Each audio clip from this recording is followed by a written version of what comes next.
तो बच्चों यहाँ पर एक अनदर एग्जाम्पल लिया है मैंने थर्मोडायनेमिक वर्सेस काइनेटिक्स का। तो बच्चों यहाँ पर देखेंगे किसमें सल्फर इलाइड में देखेंगे कि सल्फर इलाइड के अंदर देखेंगे बच्चों थर्मोडायनेमिक प्रोडक्ट और काइनेटिक प्रोडक्ट किसको बोल रहे हैं। यहाँ पर कौन सा मोर स्टेबल प्रोडक्ट है थर्मोडायनेमिक और काइनेटिक में, कौन सा प्रोडक्ट जो थर्मोडायनेमिक हो कौन सा जो है काइनेटिक होगा। चलो बच्चों पहले डिफरेंस क्या देखना है, यहाँ फास्फोनियम इलाइड और सल्फोनियम इलाइड की रिएक्शंस में क्या डिफरेंस होता है। जब फास्फोनियम इलाइड जैसे कि हमने बच्चों विटिक रिएक्शन के अंदर देखा हुआ है कि विटिक के अंदर क्या होता है बच्चों, किस तरह से अटैक होता है। विटिक में एनायन कार्बन पर अटैक करता है और फिर जो ओ निगेटिव यहाँ पर बना, ये ओ निगेटिव फर्दर फास्फोरस पर अटैक करता है तो हमारा क्या बन जाता है फास्फोनियम ऑक्सीफास्फोनियम का फॉर्मेशन हो जाता है जो कि ब्रेक आउट करता है इस तरह से और हमारा एल्कीन का फॉर्मेशन बच्चों हो गया और फास्पी डबल बॉन्ड ओ फॉर्मेशन हो गया क्योंकि ये मोर स्टेबल बॉन्ड है।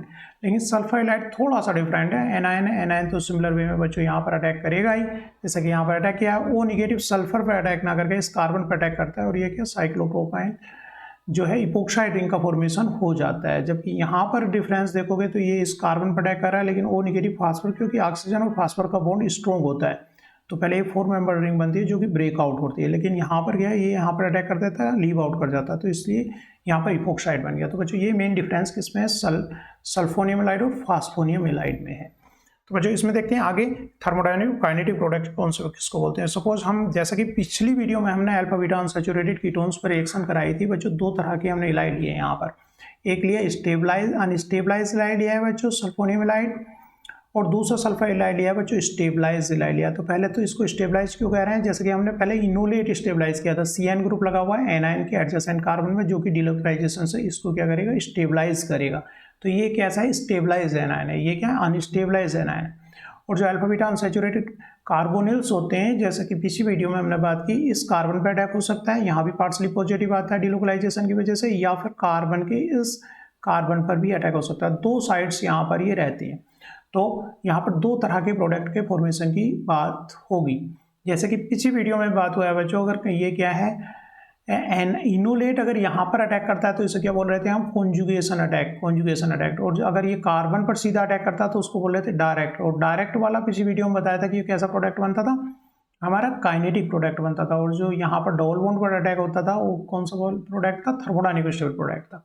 तो यहाँ पर बच्चों आप देखो कि कौन से ये इलाइड है तो कौन सा प्रोडक्ट ज़्यादा अमाउंट में बनेगा, मेजर प्रोडक्ट क्या होगा, और जब ये स्टेबलाइज इलाइड है तो कौन सा प्रोडक्ट कौन सा अटैक होगा, कि ये कार्बन पर इस साइड में ज़्यादा होगा, कार्बोनिल के कार्बन पर, या फिर यहाँ पर।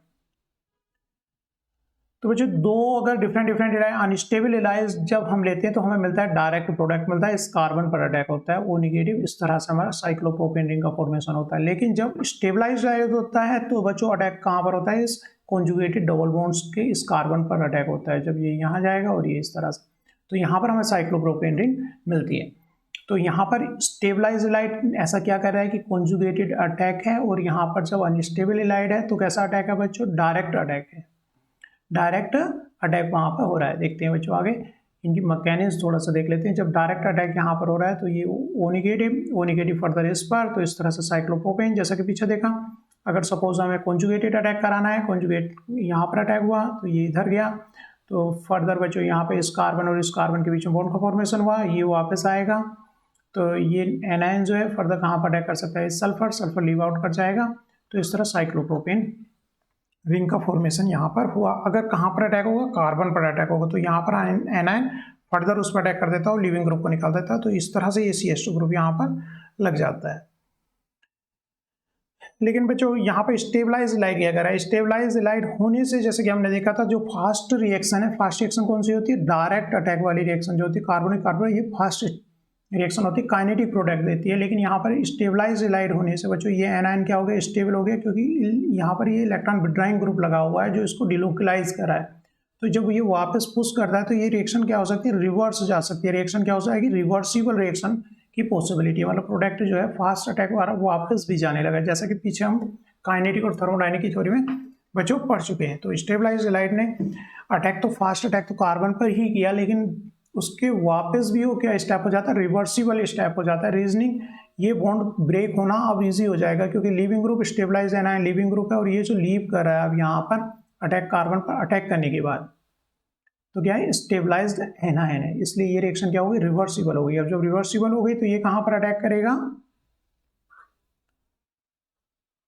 तो बच्चों इसका फर्दर अटैक कहाँ पर होगा, अब तो कार्बन पर अटैक होगा, क्योंकि यहाँ पर क्योंकि स्टेबलाइज था तो उसने फिर से थ्रो आउट कर दिया, बाहर निकाल दिया फर्दर। तो ये कार्बन पर अटैक होगा, कार्बन पर अटैक होगा तो वापस आएगा, तो इस तरह साइक्लोप्रोपेन यहाँ पर रिंग बनी। तो बच्चों ये जो प्रोडक्ट बना, अब कैसा थर्मोडायनेमिक स्टेबल प्रोडक्ट बना। थर्मोडायनेमिक स्टेबल प्रोडक्ट कब बनता है, अगर फर्स्ट स्टेप जो फास्ट स्टेप हो क्या हो जाए, रिवर्सिबल हो जाए। तो डायरेक्ट अटैक जो बच्चों रिवर्सिबल स्टेप हो गया, किस रीजन से हो गया, क्योंकि स्टेबलाइज्ड एनायन था, तो ये बोला जो बॉन्ड ब्रेक होना इजी हो गया यहाँ पर। तो इसलिए हमारी जो मेजर अमाउंट मिलेगी वो थर्मोडायनेमिक स्टेबल प्रोडक्ट की मिलेगी। और बच्चों थर्मोडायनेमिक स्टेबल प्रोडक्ट तो या तो हमने पहले देखा कि सल्फोक्सोनियम इलाइड को भी स्टेबलाइज इलाइड बोलते हैं, क्योंकि ये oxygen due to inductive effect इसको क्या करे, मोर स्टेबल बन रही है, इलेक्ट्रॉन विड्रॉइंग ग्रुप हो गया ऑक्सीजन। जब भी ऑक्सीजन नहीं है, सल्फोनियम है, सल्फोक्सोनियम, सल्फोक्सोनियम मतलब डबल बॉन्ड O है, तो ये स्टेबलाइज इलाइड हो गया। स्टेबलाइज इलाइड कहाँ पर अटैक करेगा, इस कार्बन कॉन्जुगेटेड डबल बॉन्ड पर अटैक करेगा, और यहाँ पर हमें साइक्लोप्रोपेन रिंग बनेगी। लेकिन जब अनस्टेबल इलाइड है तो कहाँ पर अटैक करेगा, डायरेक्ट अटैक करेगा, और यहाँ पर हमें क्या मिल रहा है बच्चों, ये इपोक्साइड रिंग, इपोक्साइड का फॉर्मेशन यहाँ पर हो रहा है।